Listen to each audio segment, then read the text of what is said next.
Vamos a ver precisamente una imagen, porque todo esto está relacionado. Ayer veíamos un cuadro espeluznante acerca de cómo se mueve la temperatura a nivel mundial. Vamos a ver este mapa que te grafica un poco cómo se va moviendo la situación de la temperatura a nivel mundial. Eso te muestra este mapa toda la región del mundo. Vamos a hacer clic en el cursor en la parte que compete a Perú. Ahí lo estamos viendo y ven en la parte inferior cómo se empieza a marcar. Bueno, la pantalla nos ayuda, pero ven hacia el extremo inferior, ahí ya lo están viendo, cómo marca esta línea en rojo, la línea inferior, una línea ascendente. Vean acá, bastante abajo, esto ya corresponde a décadas anteriores y van viendo cómo la línea empieza a subir. Era más o menos lo que nosotros habíamos estado hablando el día de ayer. Esta previsión se mantiene para los siguientes años. O sea, esta es una proyección al menos de unos 30 o 40 años. La temperatura del agua, la temperatura ambiental, nosotros hablamos, se ha registrado una ola de calor que no se ha registrado anteriormente, se siente mucho más calor, etcétera. Bueno, esto es algo que va a ser una constante en nuestra región, en realidad a nivel mundial. Ya se había hablado anteriormente, diferentes organismos habían advertido que había un peligro de respecto a esa cifra que viene en aumento de manera periódica en cada año, iba subiendo, iba subiendo, iba subiendo, y habían incluso manifestado que si esto no llegaba a acabar, íbamos a entrar a un punto de no retorno, o sea que la temperatura ya iba a continuar subiendo de manera imparable. Y esto ocurre en todo el mundo. Es una situación de verdad bastante compleja. Ahí estamos viendo lo que ocurre en el continente africano, por ejemplo, que está marcado en rojo también, golpeado por una crisis severa que afecta a millones de personas por el tema principalmente del agua. Actividades productivas que no pueden desarrollarse, no pueden producir a más. Y lo más grave es lógicamente la situación en los extremos de la Tierra, en las zonas donde normalmente hay una capa de hielo, que también han advertido que se está derritiendo muy rápidamente. Eso contribuye lógicamente a que la misma química del agua empieza a cambiar. Tienes bloques de hielo que se empiezan a desprender, va a causar obstrucción lógicamente en vías marítimas, el nivel del mar empieza a aumentar considerablemente. Claro, estos cambios pueden ser irreversibles y también marcan lamentablemente el fin de muchas especies, de muchos animales que ya no van a encontrar un lugar donde vivir. Estamos hablando de osos polares, etc. Lógicamente, esta variación en la química del mar también representa, nosotros que hablamos mucho de la riqueza del mar peruano, un grave peligro para el ecosistema marino, al menos en nuestras costas. O sea, eso es a nivel mundial, pero en nuestras costas es irreversible. Entonces, hablando de los polos, recordamos cuando nuestro compañero José Vázquez fue a la Antártida hizo este documental tan importante. Lo que quedaba claro, para entenderlo en términos prácticos, él lo ponía así, los polos lo que hacen es ser como el aire acondicionado del planeta. Son los que terminan generando estos vientos fríos, estas corrientes, para matizar aquel calor producto del sol con aquel que termina generando una temperatura donde se permite la vida en todo nivel y en todo tipo de expresión. Entonces, si va subiendo la temperatura, y eso es algo que científicamente nadie puede desmentir, ¿por qué entramos a este debate que se vuelve casi como un dogma de fe sobre aquellos que dicen sí hay cambio climático y no hay cambio climático? Bueno, lógicamente porque hay toda una, aunque no lo creas, hay toda una actividad económica, industrial vinculada como por ser una de las causas de ese cambio climático. Todo esto se debe principalmente a lo que se llaman los gases de efecto invernadero. La Tierra, como tú bien has mencionado, absorbe mucho calor del Sol. Claro. Los polos sirven para ayudar a disipar ese calor, a enfriar ese calor. Pero ¿qué es lo que pasa?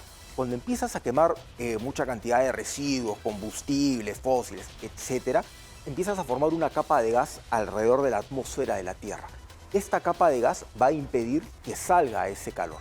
Es más o menos como cuando tienes una olla que está calentando y en vez de destaparla, la tapas. Todo eso se condensa ahí. Lógicamente la temperatura va a aumentar. Es lo mismo que está experimentando en ese momento la Tierra. Todos esos gases no le permiten liberar la temperatura que normalmente liberaba. Y es por eso que la temperatura a nivel mundial la registramos, como estamos viendo en este gráfico que es de terror, aumenta considerablemente, principalmente en el mar. Claro, una persona puede pensar, pero si está aumentando la temperatura, ¿por qué empieza a caer granizo en Colombia? O sea, ¿por qué empieza a llover un montón? Al contrario, pues debería hacer mucho más calor. Pero cuando tienes una masa de agua enorme como la que tenemos frente a nosotros en el océano, que empieza a levantar su temperatura, se empieza a incrementar, lógicamente empieza a evaporar mayor cantidad de agua. Eso es algo que nos enseñan en el colegio. Las nubes empiezan a cargarse mucho más y liberan toda esa cantidad de agua. Esto va a ser progresivo. Las autoridades aquí en el Perú han advertido que así como hemos registrado una lluvia inusual hace 2 días, esto puede empezar a decaer y puede recuperar mucha fuerza en marzo. Entonces aquí hay que tener atención por lo que puede venirse. Puede ser que algunas de estas quebradas digan, bueno, se han activado, pero ya está lloviendo menos. No quiere decir que eso va a menguar. Puede ir en aumento y eso es algo que está pasando en diferentes países.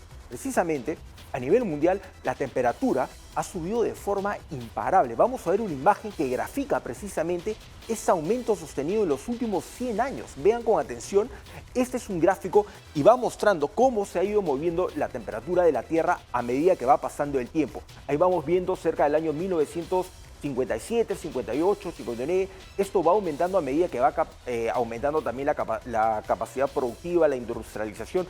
Ya cerca del año 2000, vean cómo cambia completamente el panorama, al menos en la temperatura del agua, y esto ya es a partir del año 2024, donde se mantiene este panorama totalmente rojo. Vean, las zonas azules que marcan una temperatura inferior a la que tenemos actualmente. De hecho, este año solamente se ha observado que ha aumentado la temperatura en 1,2 grados. Puede parecer poco, pero para el océano es muchísimo. O sea, para las mismas especies marinas es una variación, es un golpe muy duro de temperatura. Y esto, lógicamente, advierte la desaparición de muchas especies marinas. Repito, nosotros hablamos constantemente de la riqueza del mar peruano, de las variedades de papa, etc. Pero estos son recursos naturales sujetos a los cambios climáticos, sujetos a esas variaciones climáticas leves. Hay muchas variedades de papa que prosperan a determinada altura y prosperan también a determinada temperatura. Cuando esto varía, esas especies encuentran graves problemas para poder desarrollarse. Y parte de las críticas que se hace a veces a las medidas buscando combatir este cambio climático es que suelen estar enfocadas en países que por su dimensión, por su realidad económica, no son los que realmente generan todos estos gases, todos estos cambios. Y dicen, obligan a países como Perú a que se sientan mal por no utilizar bolsas reutilizables, por utilizar plásticos de un solo uso, cuando el volumen de utilización de plásticos de un solo uso en un país como Perú no se parece en nada a otras grandes potencias en el mundo. Entonces, tú quieres que el otro haga lo que tú mismo no quieres hacer y le pones sanciones si no cambia sus empaques, si no cambia su distribución. No significa que no haga bien, pero realmente no implica un cambio real en esta situación. Una situación en la que tú hablas de economía.